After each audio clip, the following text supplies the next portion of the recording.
Slow down, lay your burden down. Hey, welcome to Divergent Paths. I am the host, Dan Dunford, and I'm really glad you're listening to the show today. I hope you enjoy it. Don't you usually, aren't you supposed to say that at the end? I don't know. I probably will say it at the end as well. Whatever. So if you've been listening to the podcast for any length of time, you will know that every month I put out a show in conjunction with my friend David Whitwell's Radical Brass concert series down at Spectrum here in New York, and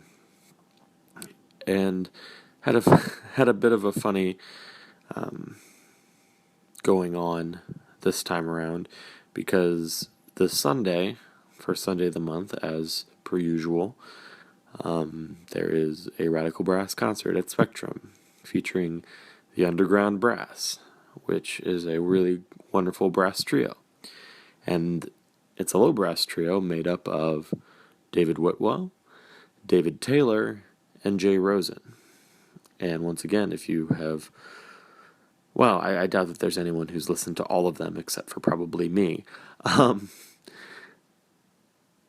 You might realize that I've interviewed all three of those people. Whitwell was my very first interview.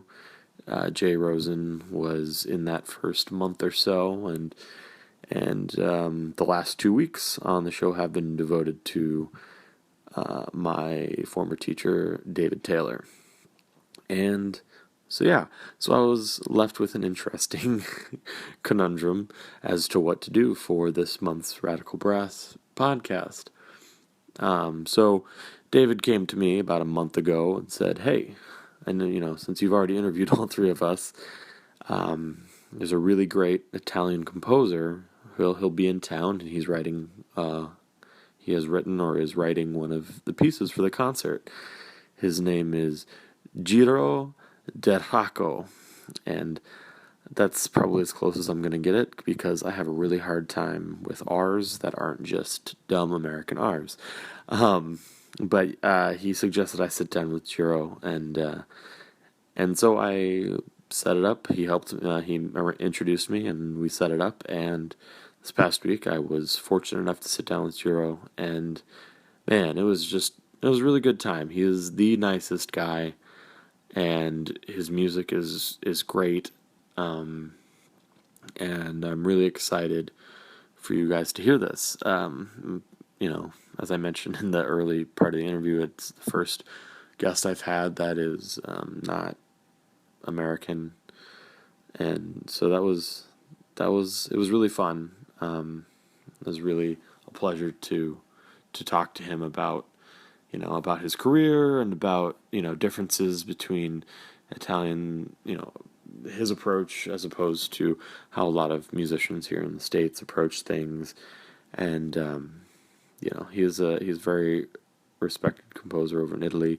He's from Lucca, which we mentioned a couple times, which is also the birthplace of Puccini.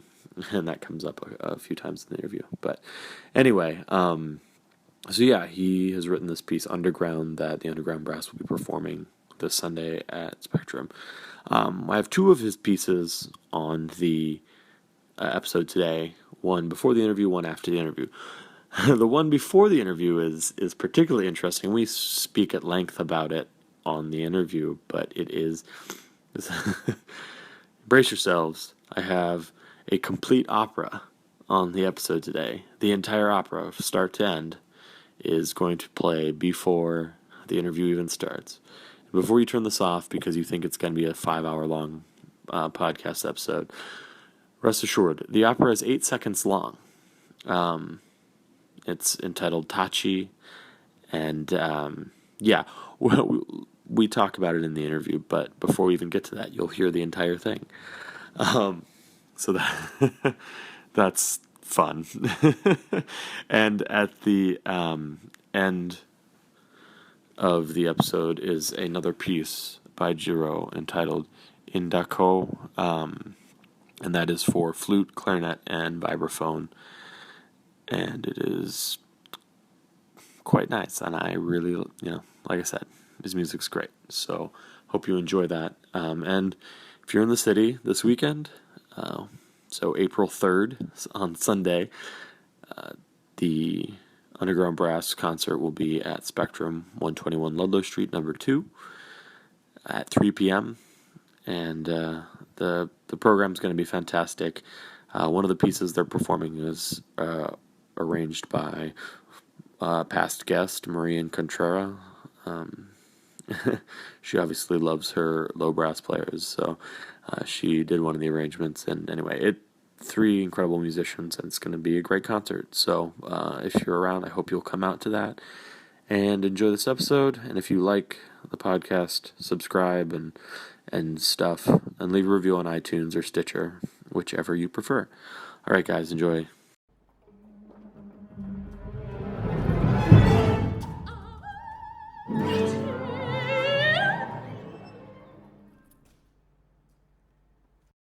First, thanks so much for agreeing to sit down with me. I'm really excited to have basically the first non-American guest.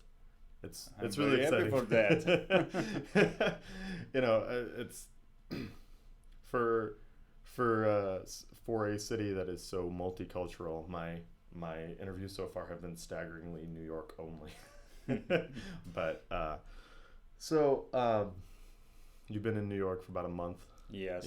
Yes. Doing a lot of working and meetings and things like that. I'm going crazy in this city, but how many times have you been to New York? This is my 4th time. Yeah.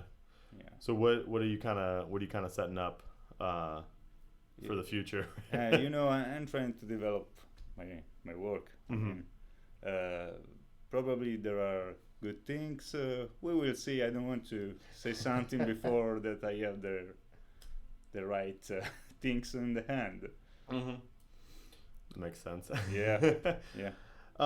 So just kind of like a general background sort of thing. Now I did some basic research, Mm-hmm. through your website. Yeah. Fortunately, there was like the English version, so I wasn't completely lost. I wasn't like copying and pasting into Google Translate so I could read it. It was just there. But you've been obviously composer. Yes. And you've been really active in Italy over the past 10, 15 years. Yes. And a lot of contests and accolades. Yeah. Which is I work at hard. So what is your background in music and composition? I mean, were you from what I saw, you finished your actual course schoolwork a little bit later than a lot of musicians do, at least in the modern. There is a reason why. Okay. Because in Italy, in my time when I began to study, there were different opportunities. Mm-hmm. One was to choose the traditional course, and I did it. Which is 10 years long. Oh, That's why. it's 10 years long. Yes, and for that, right now I'm Mm-hmm. ready for everything because I studied so much. You can imagine. So you finished. I saw it. Like you finished in 2008, right? Yes. So yes. 10 years of Of it's composition. just one program like that. That's kind of at one school. Yeah. That was the whole course in the conservatory. Mm-hmm. To be honest, at the beginning I was thinking, why it's so long? I don't need to study 10 years. But I mean, then when I finished it, I understood why. And the reason is very easy. Because we have in this way the opportunity to study and to focus ourselves inside the music really, really strong, in a strong way. And now, to be honest, I'm very, very happy for that, because I can hear something and I can replace the music in few minutes without problem. I mean, I guess that makes sense, and to be honest, like when you think about like American, programs like that, you end up spending probably a lot of people end up spending 10 years plus sometimes in school. It's just it's broken up into different like these different small segments, and it's just if I it took me 8 years to get my bachelor's degree. I had some things going on, and if someone had told me when I started that it was going to take 8 years, I probably been like, I'm out. I'm not doing it. Okay, bye-bye. But the fragmented nature of it made it so it was just kind of like working through it. Yeah, but before the conservatory, I had my college. I had my normal schools. Oh, so it was 10 years in addition to all that. Yes. Wow. That's why. It's a very long course. But as I told you, it's fantastic because I had the opportunity to study, for example, 3 years of contrapoints. Yeah. 3 years of orchestrations, 4 years of harmony and things like that. And yeah, so when you're finished, you're so prepared. Yeah, you can go really in a deep way to study, and so it's very interesting and very boring also, because you have to stay there with this master for 10 years. The one master for 10 years. Wow. Yeah. That's I know, it's very crazy. It's very crazy. But if it's worth it, it's worth it. I mean, he's like a brother for me right now. We are in touch often for everything, and it's a sort of ancient way to stay with the master. I don't know how to tell you, but yeah, you can understand. Makes sense. Yeah, makes sense. Yeah. So, why did you decide to go into composition? I mean, what was your musical background? Yeah, to be honest, it's very crazy because I was a guitarist in a rock band. But when I was, since I was a child, I was a talent. Each instrument that I had in my hand, I was ready to play in some way. You know, you are a musician too. It's like a joke, but it's also true at the same time. Yeah. So I was playing the guitar in this rock band. Then I began to study flute. And after 1 year with my master, he told me, please, stop to come here because you are a composer. I can't play your music. You have to play the music that I'm going to give you, not the opposite. I was, for me it was fantastic because I was writing something without to know how to write it. And then there was this fantastic flutist that was my master, ready to play it. And after 1 year, as I told you, he told me, okay, I have to call the master of the conservatory and say that there is an interesting guy that I want to introduce. And that was why I began to study composition. And so, like, how old were you, like, around this time? I was a teenager, because I did several things before to begin the conservatory in a serious way, because you have to be a little bit prepared for that. Yeah. It's not just, okay, you're going to study music from zero. Doesn't work. Not so much. Yeah, doesn't work. So I prepared a little bit myself. Then I had my exam to go in, and then I had this long way and fantastic trip inside the music. To spend that amount of time just studying composition and music, like with any musician, there's a huge development period from I've been playing trombone for almost 20 years, but like even from 4 years ago to now, just the time that I've been like in New York, 5 years I guess, like the amount my playing has developed is like it's crazy, how much that's happened. Yeah. Now, what kind of what kind of was the difference between when you're kind of starting this composition track, you know, because you're already writing music, you're just Yes. you know, you're learning how to actually notate it, Yep. and then to spend a huge amount of time in school, like what kind of was like did you Yeah. keep things from those early days that still like resonate with you and still like work? How am I trying to say this? You know, were there things from then that still appear in the things that you write, or is it kind of you're a completely different person? How I can tell you, I can say two things. One is that I remember my first piece. I was 12, 13 years old, Mm-hmm. and I was at the school playing the recorder, and I began to write something. This is my. I can remember this. Then I can remember that I had another important meeting in my life, and was this composer from Lucca, Stefano Giannotti. Mm-hmm. Now, I mean, he's a great friend of mine, and he was, and he is still a very, very crazy composer. He's doing things very different, Mm-hmm. and so for that, probably I had the opportunity to listen to different way to do music, trying to avoid in some way the classical repertoire. And so he gave me the opportunity to have a new way in front of me. Those two things I think are very important in my life. Then with my rock band, we were very crazy. It was a normal rock band.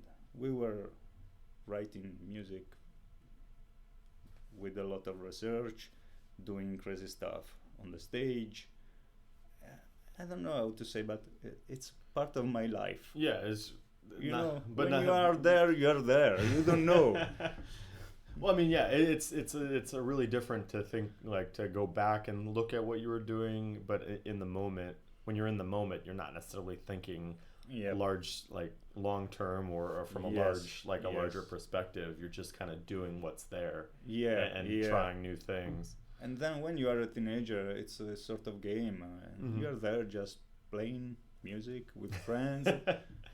After that, you discover that something have to be serious. Mm-hmm. For that, I decided to go to the conservatory, and I thought about that almost 10 months. 10 months. Yes, because I had this meeting with the master Mm-hmm. of my course, and he told me, "Okay, call me when you're ready," and I wait. How is the verb for the past of wait? Waited. Waited. Yeah, Easy. just waited. Yeah, 10 months. Yeah. That's all. Then I called him, and he told me, "Oh, are you still there?" Yeah, I'm here. I'm ready. Let's go. And then I had a fantastic moment. The best part of my life, for sure, Mm-hmm. in the school. I really enjoyed myself in the conservatory. So, and it's, and I hate it when people ask me this because it's hard to describe Mm-hmm. exactly what you do, Mm-hmm. you know, when you're the person doing it. But What I'm doing? yeah, like how would you kind of sum up like and describe the kind of directions you take in your own compositions? No, it's Yeah, I know there's what a- you mean. You know, there's a lot of different ways Yeah. to like do that. But I mean, if you had like a gun to your head and like, no, tell me Yeah. exactly what you do. Yeah. Tell me what Yeah, you do. yeah. I think that there is part that is coming from my culture. Mm-hmm. I'm Italian. You know, we are operist. I'm an operist. Mm-hmm. In some way, a contemporary operist. Of course. And then there is also your own way to see the music. And I love to see also the theater that is inside the music. And for that, step by step, I built my style. And today I'm going to write things that are involving music, but also theater, but also the vision of the opera. Also, if I'm going to write a piece for solo trombone, for sure I don't think just the music. I'm thinking also how you are going to play. Right. And this is a sort of opera too, without singer, but this is the base of my work, the opera, and I really love it because I think in the art, probably opera is the most difficult thing to do because it's complete. There's so many, Yeah, there's so many different things that go into it. The acting, it's a sort the of singers, it's a sort of box yeah. where there is inside a lot of arts too. And I think myself often in the audience when I'm writing my music, to have the opportunity to see what happened on the stage. Well, yeah, I love someone like Brahms. Yeah. And like a too, Brahms they're cello great. sonata, Brahms Yeah. violin sonata, string quartets, whatever. Clarinet and piano, Yeah. amazing. Yeah, exactly. Like Brahms is amazing, but I think so often that performers of solo or chamber music, we kind of get spoiled because the music is so good that it can stand on its own. Yep. Like absolutely no question. But there's also there's also the perspective of you're not just playing music, you're performing a work. Yes. There's so This many is the more point. things that there are Yes. than just a string quartet sitting in a semicircle on a stage and playing through memorized, not memorized, whatever. There's so much more to it than just you sitting there and playing for these people. Yeah. They're gonna love it. It's Brahms. They're probably gonna love it. If you play it Yeah. well, they're gonna like it. Yep. Almost 100% of the time. But there's so many more things you can go, so many more directions you can go in. Yep. Even if you don't change the notes at all, there's Yep. I don't know, but that idea of the theater in the performance Is coming from the performance. Yeah. You can't stay in front of the piano without to be involved with your body. yeah, And for that, I'm just pushing this way. And this is a musical gesture that can be full of power if you can control, if you can have a concept that can involve also this part. I don't know if you know that I wrote this short opera. It's just 8 seconds yes. long. And I worked on this in this opera. The title is TACI, that means shut up. And the idea was to create a silence in the opposite way of John Cage. John Cage destroyed the silence in some way with the famous piece for 4 minutes and 33 seconds. right, Because if you are there, you are listening what happened all around to you, and you destroy the silence. In my vision, in this piece, I created the silence just with a tricky. I wrote on the score, in each part, in each instrument, stay motionless, waiting the clap. Then, if you are in the audience and if you see the orchestra and the conductor, the singer, motionless, you can't make a clap. So they are waiting each other for something, right, and there is the silence there. yeah, And this is the answer to the opera. The opera says, "Shut up, silence." 40 seconds at the world premiere of silence. really. Unbelievable, yes. Well, because there's nothing that's more like fraught with, I don't know about maybe tension, but that gap between like at the end of any piece of music, Yes. when the Yes. orchestra finishes or the opera finishes and the conductor hasn't put his baton You yet, get it. there's You get nothing more fraught with tension and like nothing quieter than after the last note sounds and the conductor still has baton up, because everyone's like, I don't want to clap too soon. And I recently performed Sibelius's Fifth Symphony, which has a series of, at the end of the last movement, has a series of big chords with some, depending on who's playing it, 5 to 6 seconds of silence in between these chords.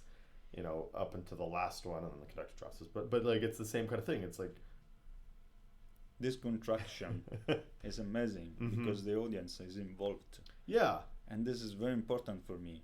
This is the musical gesture that I love to push. In this way, you can control the time and the silence and also the sound. You are a sort of master of puppets. I don't know how to say it. Yeah, no, that's Yeah, you know, just like Metallica, Master of Puppets. yeah, something not so big, but so it's quite fantastic this way to lead the music, because also I love to think to the audience. For me, it's an important part. If someone is coming to listen to your music and is going to pay $20, you have to say something. But this isn't the important thing. The most important thing is that if this person is going to give you his time is very, very important, and I want to give back something, maybe stronger, or I don't know, I did a lot of strange things. But for me, I don't want to think the audience like the most important part of the performance, but without audience, performance doesn't exist. Yeah, that's all. Yeah. And I don't know, that can get forgotten. Something that, you know, comes up time and time again when I'm talking to people is the importance of, like, you know, especially when it comes to newer, you know, new music, contemporary, classical, whatever you want to call it. It's what our friend David Whitwell posted something recently. He was like, I hate the term classical music. We're players of composed music, which I thought was funny. But you know, it's you know, modern music is such a hard thing to label. But that's a useless digression. But but in this new world, it's a lot of times the music can be prickly or difficult to access. It can be a challenge to connect with it, and so, you know, there's a danger on the performer's side of kind of walling yourself up in this castle of high art and saying, you know, well, if you don't understand what I'm doing, it's not for you. You know, it can be easy to do that, but, like, you know, a lot of people I talk to are always thinking about, I want to bring this. I really believe in this. I need to bring it to the audience because, well, first of all, they pay my bills in some ways, but but also like just connecting with people. You know what I'm trying to use, or maybe the easy secret of my work is that when I often say I'm thinking myself in the audience for watching what happened on the stage. I'm watching, I'm not listening. Why I'm saying this? Because I know music, I'm a musician, I know this part really well, but I think that through the eyes you can give a lot of information, and nowadays the people are ready for the information through the eyes.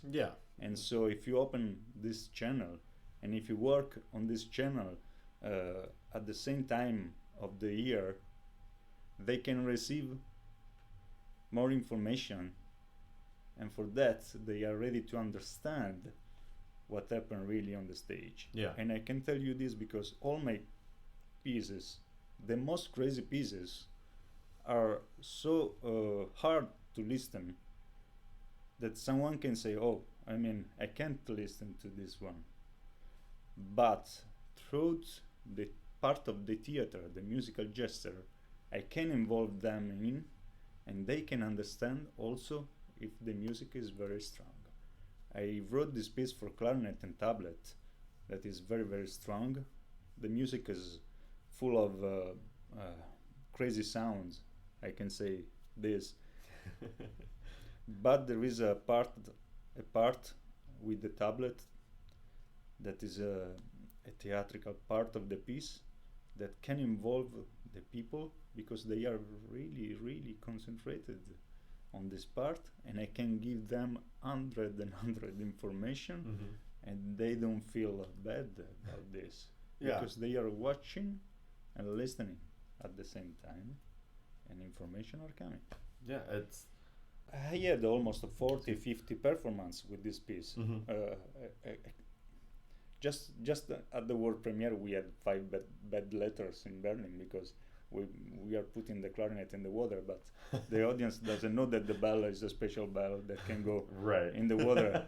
So, but that means a lot for me. So that means they were there watching, right, and I was happy in some way for that. Well, and it's even if you're getting, like you said, 5 bad letters. Yeah. It's creating a reaction. Yes, you know, this is very important for me. Even trust me. You know, even if it's not a great reaction, sometimes, you know, it means that you're doing something. Yeah. You're doing something. Try to think what I received for the opera of 8 seconds. There are people that love me, but there are people that hate me. You can't imagine. There is something that is nice. There was a composer that told me, "Oh, I can write too an opera of 8 seconds." I know, but you didn't.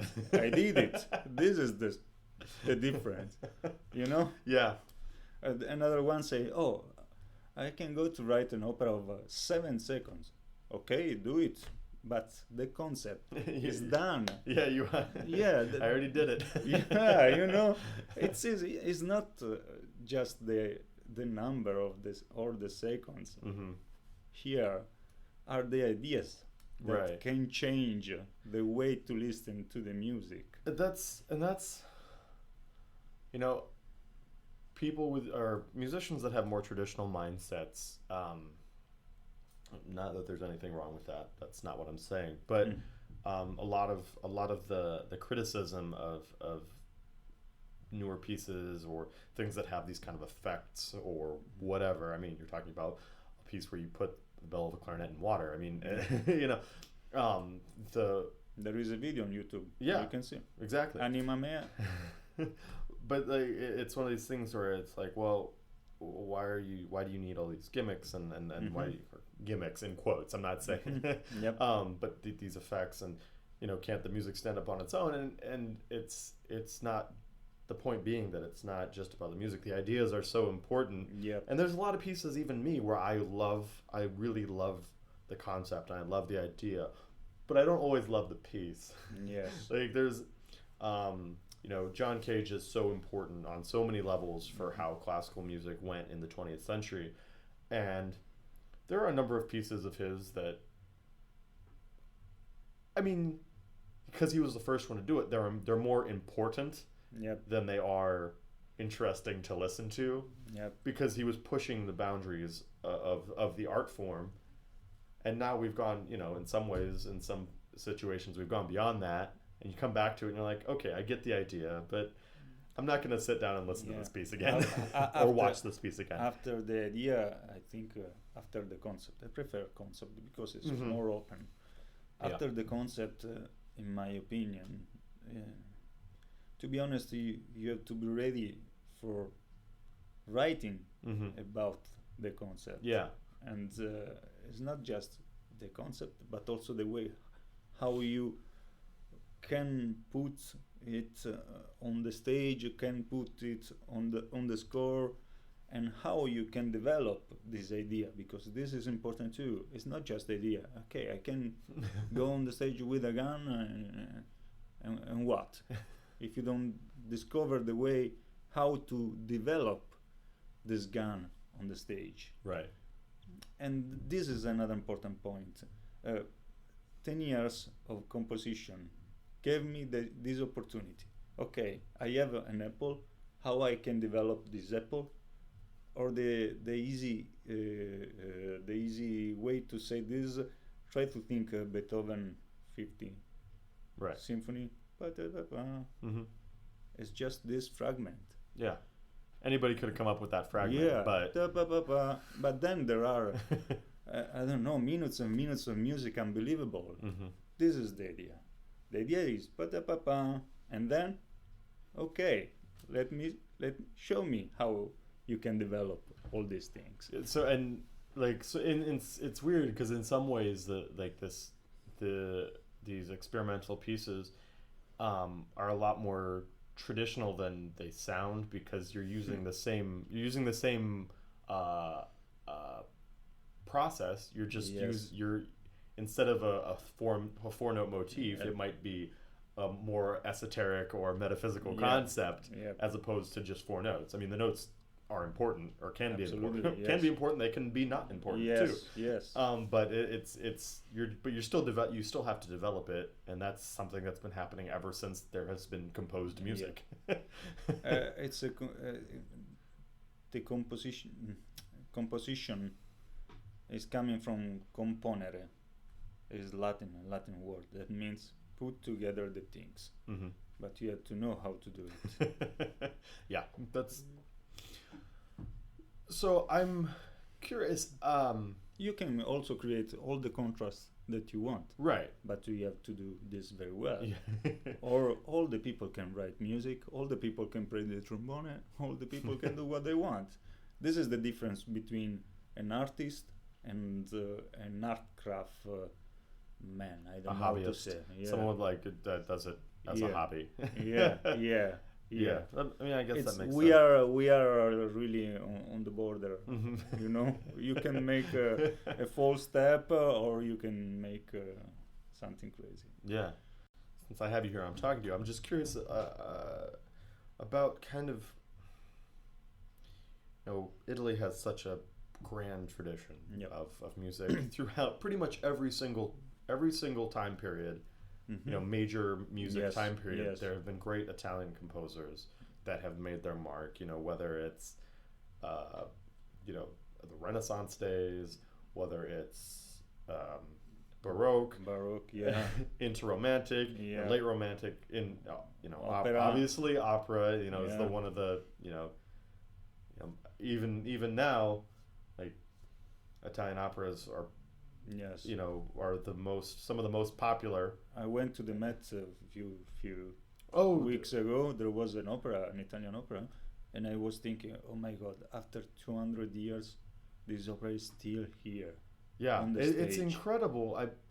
You look at Traviata or something like that, and Puccini, and coming from the city where Puccini was born. And See, I studied in the same crazy to conservatory me. too. That's crazy to me, and I guess that's kind of what I'm getting at. Is like in America, I mean New York, sure we've had great artists in America, Absolutely, yes. but I mean, like Italy, it was an established culture maker for centuries before America was even before North America was even settled. We're talking like 500, 600 more years. Yeah. Close to a millennium or more of just like Italy being a center of culture. And now, but also in spite of having that huge tradition of traditional music, Italy has also produced great experimenters throughout the 20th century of pushing the boundaries of music. And I'm just curious, you've been over to America a number of times, over your career, and I was just, what do you kind of see as like the differences in maybe response to your music, or just the openness as a whole to newer concepts and maybe more things that aren't quite as traditional, like just the difference in the music cultures, I guess. It's such a broad question. But it's an odd question. I think that right now, U.S. and I mean especially New York, the information, the opportunities to see, to listen to new things are huge, and you can catch ideas all around of you, but maybe there are too much things. I don't know if you can understand what I'm going to say. There are so many people doing so many things. it's difficult also Yeah. to follow something very creative or very, because you maybe you don't understand really well when there is someone that is very powerful, because you have to follow him to understand step by step what he's going to do. It's Mhm. not just an idea. In my country or in Europe, we are still is also bad in some way. We are still living on the top of our past, Mhm.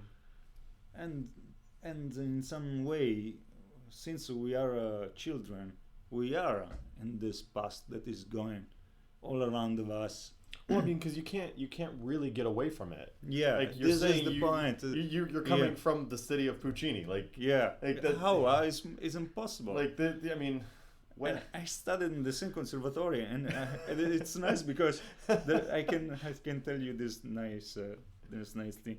I was living close to the house where Puccini was born, and for 2 times in my life I was driving my bike Mhm. for going to the conservatory, and there was a tourist guide saying, "This is Puccini," and I was just going in front of her with my bike, and I say, "Thank you." You know how you can go over Yeah. of this if you are walking in the street and you listen to, "This is Puccini, this is the house, it's impossible." because I mean, that's like a In a sort of way, here or there, the problem is the same. yeah. The difference can be made just by the artist. Mm-hmm. How you want to stay, how you want to be involved. This is the difference. You have to be very, very concentrated on this, because you can fall or you can go on the top of the sky. But I mean, it depends on you. And I really decided what I want to do. Mm-hmm. I studied hard, and also after the 10 years of course, not after. At the meantime, I was studying also with other masters that maybe were completely different of me, for understanding what the way they were thinking Mm-hmm. was very important for me, to have something different, to have the possibility to choose. Because I mean, you don't know. I mean, you're doing everything you're doing now, but you don't know what you're gonna want to do 10 years Yeah. from now. Yeah. Like you could have like a huge late period, Yeah. mid period shift, and do some sort of, well, like I don't know. One of my favorite examples of that is Stravinsky. Like he had so many periods. Yeah. He never stayed.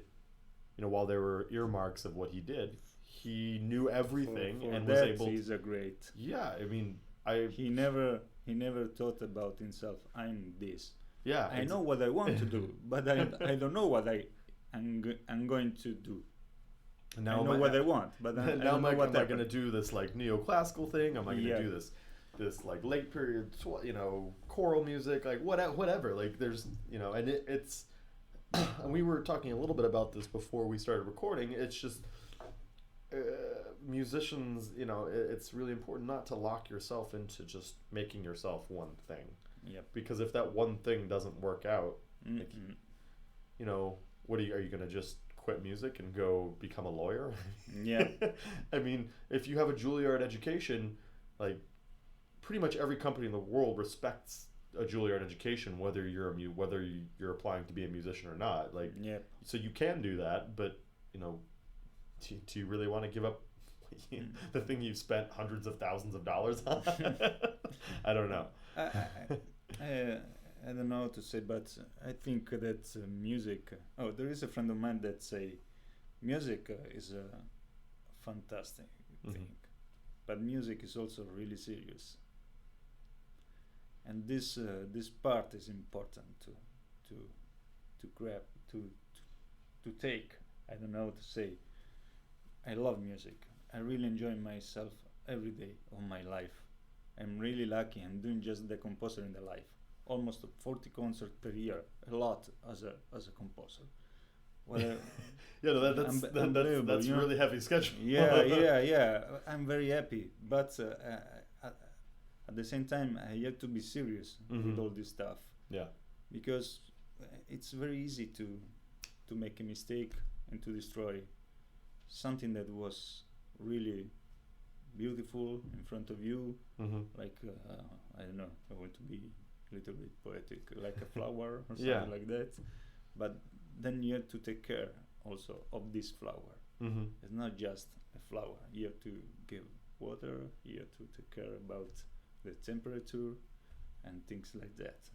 It's important. This is my opinion, I mean. Yeah. But I can tell you that with this way to think, I had a great career. So now, I'm curious on the other side. You spent all this time studying, and now you're a successful working composer. You've had these successful things, but now you're also teaching it. You teach. I have some students. Okay, you have. I just choose my students. When I see a young student that is interesting, I used to work with him. But just in this case, I don't want to be very strong with the others. Well, I'm just. If I spend my time, I have to spend my time with people that needs of me, and I need also of them, because when you're teaching, you're also learning something. Right. So yeah, then that's kind of what I'm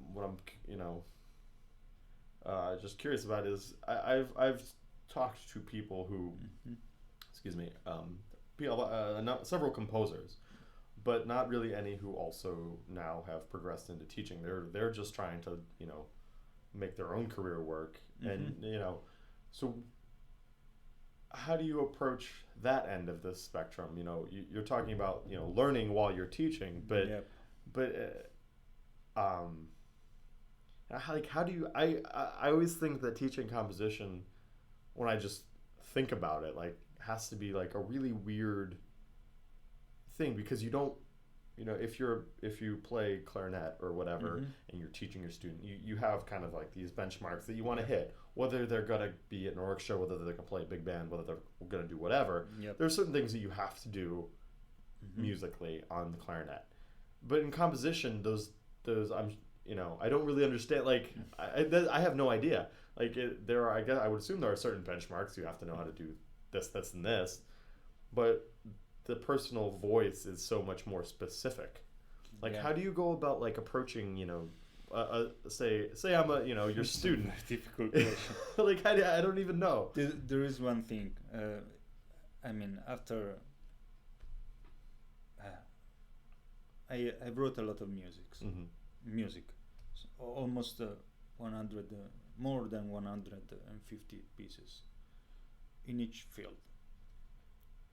I have in some way an experience to understand who there is in front of me. If this student is going to learn from me the technical skills, I can say, okay, there is a conservatory, you can go over there. Go learn your 4-part harmony. Yeah, I don't need to. I don't want to teach these things. But if he's going to me with an idea, with a concept, I can teach you how to develop this concept from my experience. But doesn't mean that this is the truth. This is my experience. I can tell you, if I have this idea, I can do this, this, and this. Now you can choose. Do you like this or not? I can give you 2 or 3 ideas. Choose what you want. Yeah. Show me your way. Show me that you are able to choose something, and then we can develop. To show that you're actually going in and digging in and thinking about it, not just trying to get something down on paper. Then I can give you also technical skills at the point if there is a mistake in the orchestration, or maybe I can suggest to you, here for these instruments, in this pitch, there is this sound that could be different. It's not just the note, but could be, I don't know, just for saying something, multiphonic or something very technical that can develop your piece in a new way.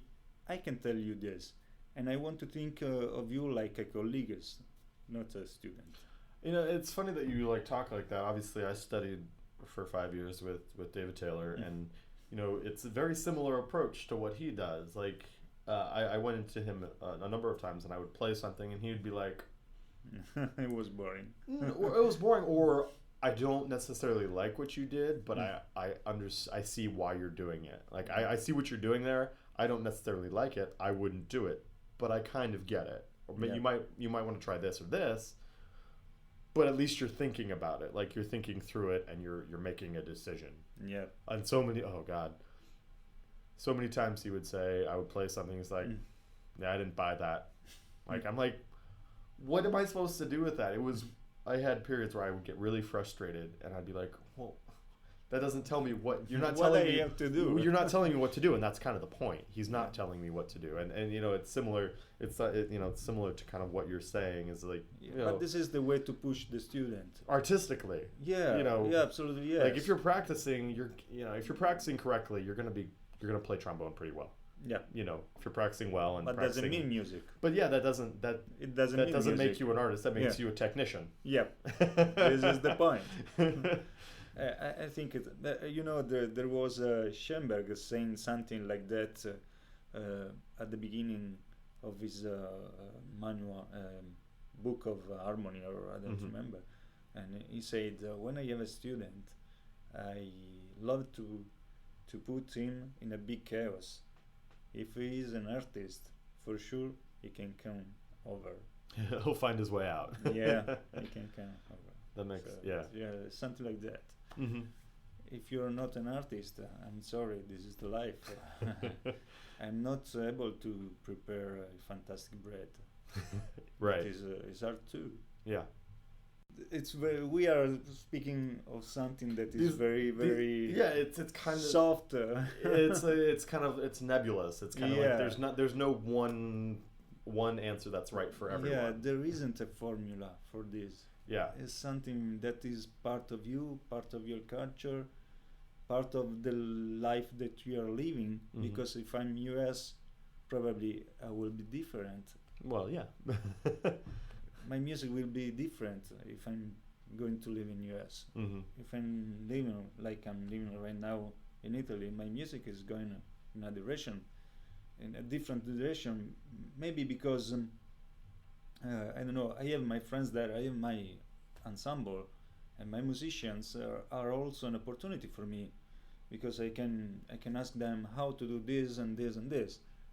If I'm in New York, probably I'm going to write a lot of music for trombones, because That's who you know. yeah, I know a lot of trombonists, Right. like you, David, Dave, etc. Yeah, I mean, Probably things are changing because you are in a different place, but this is just an idea. mm-hmm. And so this is the art. You don't know what can happen. You don't know what do you want to do. I want to write music, like in my case, in the way of the opera, but I don't know what I want to, what is coming from Right. that. Maybe it's a symphony, completely different. I don't know. It's very crazy, but I love my work for that. I don't have a box in front of me. I have an open vision. Yeah, I often think, like, because the way my career works is most of the time I get an email or a text message being like, "Do you want to do this? This is what it pays. Yeah. Can you do? This is when it is. Can you do it?" And I as a composer, you might get an email saying, "Can you write us a piece? Do you have time? Can you work out? Here's what we'll pay, whatever." But that's, it might there might be some like general things like it's for this event and this is kind of the idea we have for this specific concert. But there's just like after that, there's just like so many ways you can go. I mean, could it be for this? Could it be for that? It's just thinking about it makes me panic a little bit because it's so open that, like, how do you even come to boil it down to, okay, I'm gonna do this thing. Yes. There are people that a lot of people happy because they know they want to have in the life, Mhm. and they are going in this direction. I think in this way, I love when I'm going in a concert of contemporary music and I don't know anything about the composers, the musicians, and it's a surprise Yeah. all the time. Maybe sometime it's bad, but sometime you are there thinking, wow, Yeah. this is what I want to do in my life, to arrive there and to see something crazy or something that can give me the energy, Mhm. can recharge me Yeah. of life. But this is the way that I'm living. Maybe the other person doesn't want to have something like that. Maybe, but maybe they do. Yeah, maybe they do. Maybe they do. Yeah, yeah. But I mean, I'm very lucky because with musicians, through, it's very easy for us to stay in touch. Yeah. I don't know who are you. You don't know who is Girolamo Deraco. Yeah. But we can write an email. We are musician and we are Yeah. in the same point. Just through a simple email, because music is a language and we can speak about this. Right. And we can develop what we want, like with David Taylor, David Whitwell, and Jay Rosen. We are going to do this concert at Spectrum on April 3rd, and I wrote for them a short piece of 5 minutes. But I'm going around all the city for shooting movie with my phone because Mhm. I want to make a projection of a movie.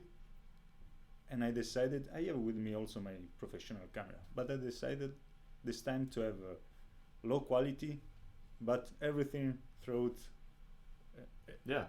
a cell phone and a mobile. It's Well, I mean, and it's there's something cool and tactile about something that might not be like professionally filmed. yeah. In this case, I decided I want to shoot a very low level Mhm. movie, but with the ideas of what I want. Mhm. And the idea is empty in this case. This is the concept of this piece Mhm. that we are going to play. And I really enjoyed myself to try to shoot the movie in the underground Yeah. without people. And it's quite impossible in New York. There are specific stations that are empty Yeah. at specific times, but Yeah. some stations are always busy. I tried to stay in Manhattan Mhm. all the time. I tried.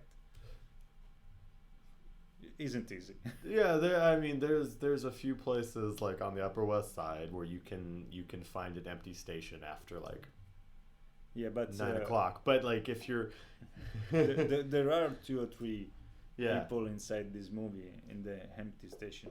But empty doesn't mean just empty space. It means Mhm. also other things.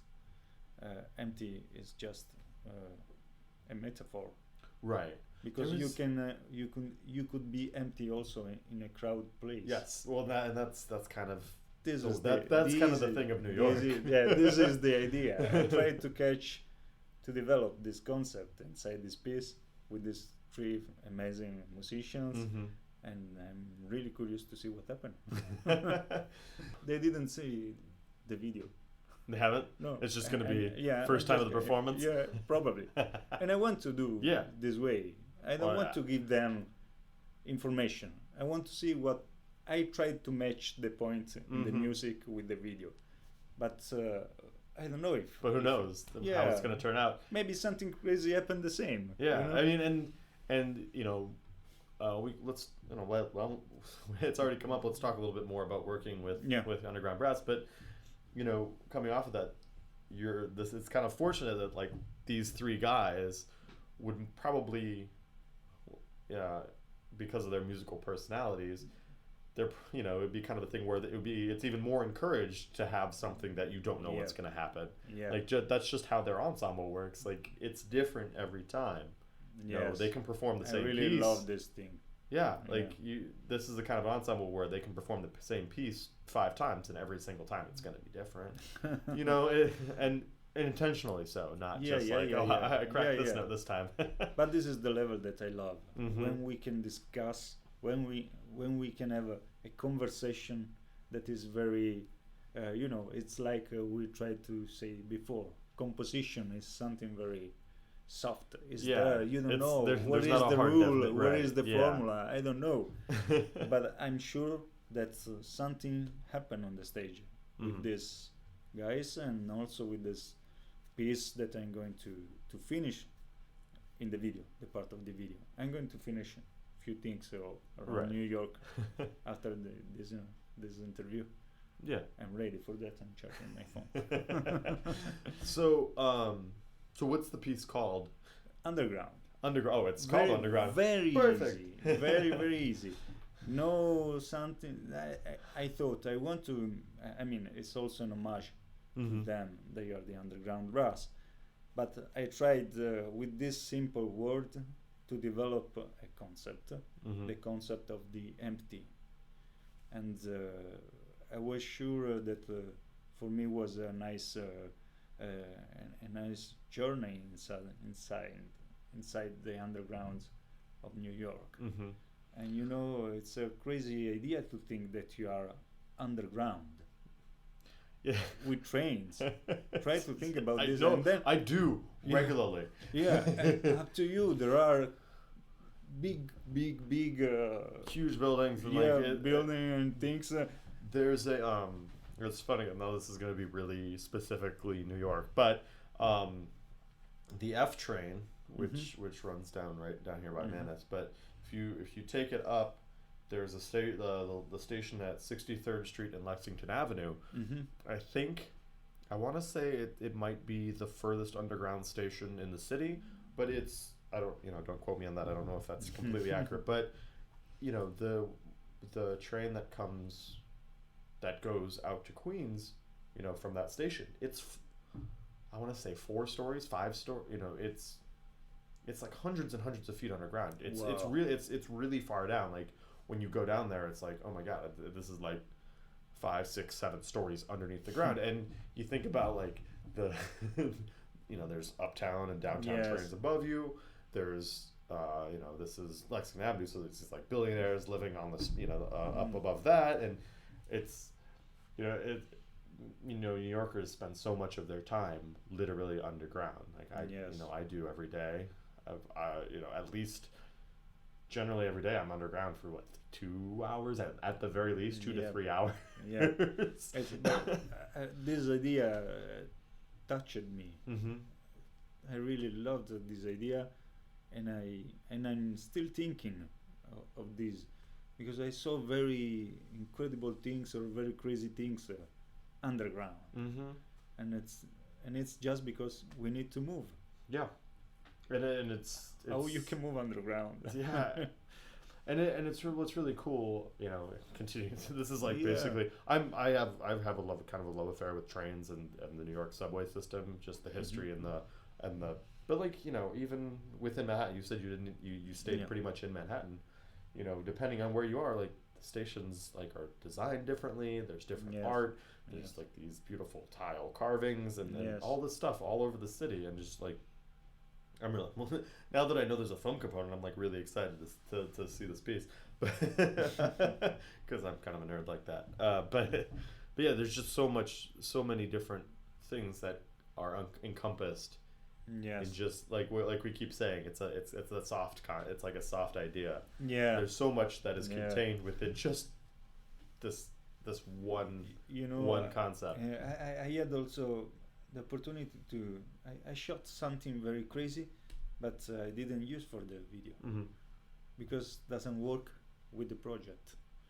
But it isn't in my computer. Maybe someday I Mhm. can use it again, or maybe something can start from there. But I think in some way that when we are underground, we are like ghosts, Mhm. something like that, because it's unusual for the human being to stay underground.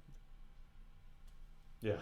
And it's a very soft thing, Mhm. and I'm thinking of that a lot. Also, when we are going through Manhattan and Brooklyn or Queens, and we are also under the Under river. the water, yeah. Unbelievable.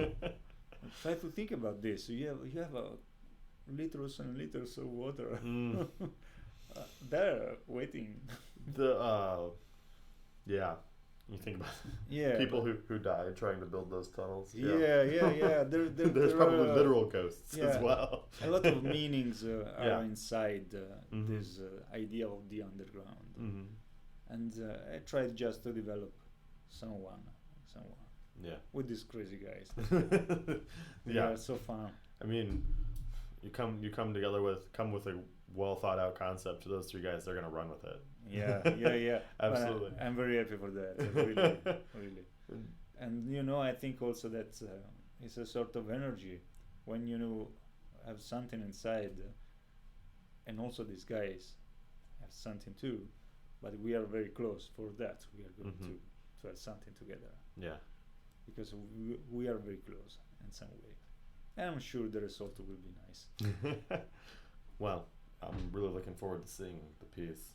And now, But they are going to do a great concert. Yeah, There it's is gonna a be- piece of it's gonna be- Poulenc, a piece of Pastorius that was arranged by Marie Contreras, mhm. and then improvisation.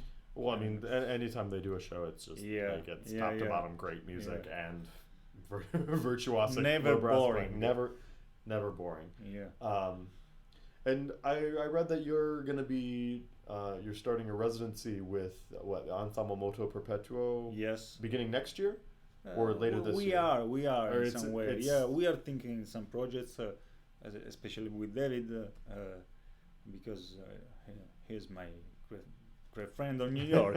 How I Right. can say, no. And also our history is very nice because we meet each other on Facebook. He was searching for a composer for writing a piece for trombone. Are you serious? Yeah. That makes sense. Sounds like something. Yeah. And I did few seconds, and I was there. I'm here. I'm Girolamo. And what do you want? I can write what you want. That's amazing. And now we are great friends. Yeah. It's unbelievable. That's so great. But this is the energy. I don't know what to tell you. People No. crazy with people crazy.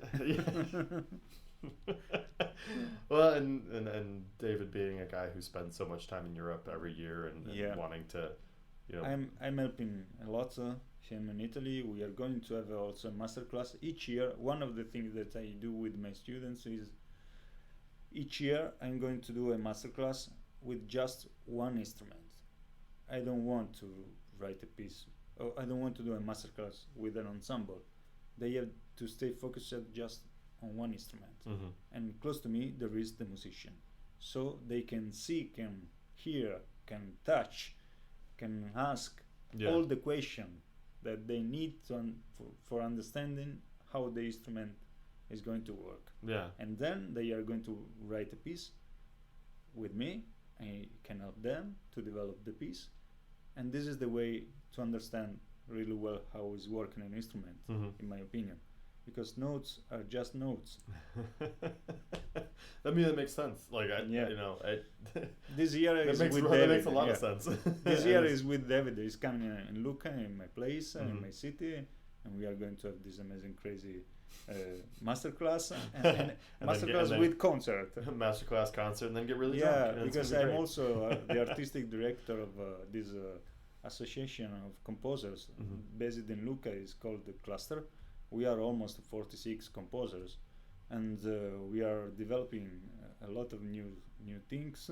For example, in this spring season, we have 40 new pieces, 40 new commission, 40. A lot. Yeah. And I'm very It's a happy lot for of that. music. I'm pushing Yeah. each one to write music in every way. Mhm. And so we have David for a concert Yeah. with 3 new pieces. It's exciting. Yeah, I'm trying to make, you try to build things. Yeah. No. and, It's, when there is the enthusiasm, when there is the passion, the love, you can do it. mhm. You will find a way in some. Yeah. Put it. Yeah. You just have to do it. Yeah. You have to This do is the the work. point. You have to do the Yeah, work. This is the point. Yeah. All right, Giro. Thank you so much for A sitting great down with me. This pleasure. has been a lot of fun. Pleasure. I'm sorry for my English, but this is part of my culture. No, you're great. It's been great. I tried. I will listen to the recording and I will tell you if I was great. Well, let's just put it this way. I didn't have any difficulty understanding what you're saying. So thank you. And I'm. Maybe but- you are the only one in the world. All right. Thank you so much. Bye.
Thank